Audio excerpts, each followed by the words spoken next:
fermes partagées, c'est une SIC, Société coopérative d'intérêt collectif, où tout un ensemble d'acteurs se sont retrouvés pour faire émerger ce qu'on appelle l'agroécologie coopérative. Et on essaye d'appliquer des modèles inspirés de l'ESS, les SCOP et les SIC, pour proposer des solutions aux enjeux traversés par le monde agricole.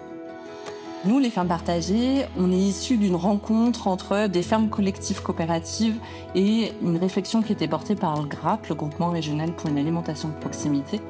Au GRAP, on mutualise des services pour des activités dans l'alimentation bio et locale pour à peu près 65 activités aujourd'hui et 250 personnes sur la région Rhône-Alpes.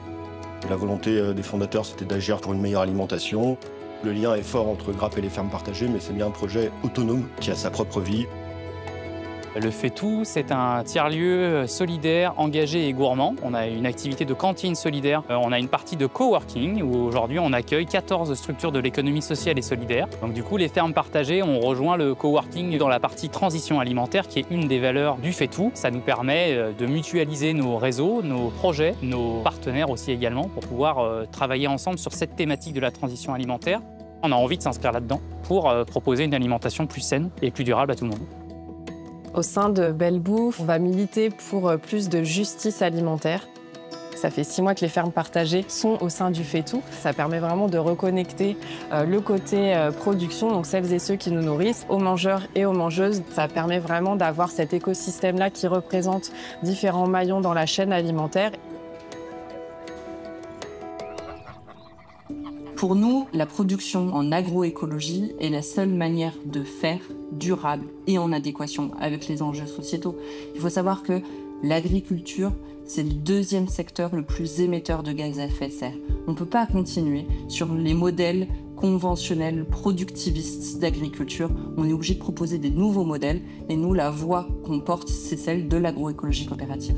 Les grands projets des fermes partagées, c'est notamment de construire des formations spécifiques. Et l'idée, c'est de faire transmettre ses savoirs et ses compétences par ceux qui font au quotidien, les paysans et les paysannes. Nous, on est juste un facilitateur de cette organisation. La ferme des Volontés, c'était la ferme de mes grands-parents. On a de l'élevage, des vaches et des brebis. On a du maraîchage, de l'arboriculture, de la boulangerie. Je sentais qu'il y avait un véritable intérêt à faire les choses différemment. Le monde agricole est un monde un peu en désastre. Il nous faut absolument des nouvelles solutions. Et le collectif, c'est une vraie réponse au changement agricole. Il y a eu la rencontre du GRAP et de la ferme des Volonteux. On s'est dit pourquoi il n'y aurait pas une création d'une structure qui permette justement de porter l'installation agricole en collectif et qui réponde à des besoins du territoire. Et de ça est née Fermes Partagées. Au sein des fermes partagées, on a 3 missions principales. La première, c'est d'accompagner. Moi, à la base, j'ai une formation d'ingénieur agronome et j'avais assez envie de participer concrètement. Les fermes partagées, ça apporte un réseau hyper riche à la ferme des Volonteux et ça crée beaucoup d'émulation pour innover, pour s'inspirer. Je suis à la ferme depuis sa création. Je l'ai intégrée en tant que maraîchère au départ. J'ai repris l'épicerie pendant plusieurs années. Des fermes partagées, depuis qu'elles existent, elles nous amènent vraiment des réponses.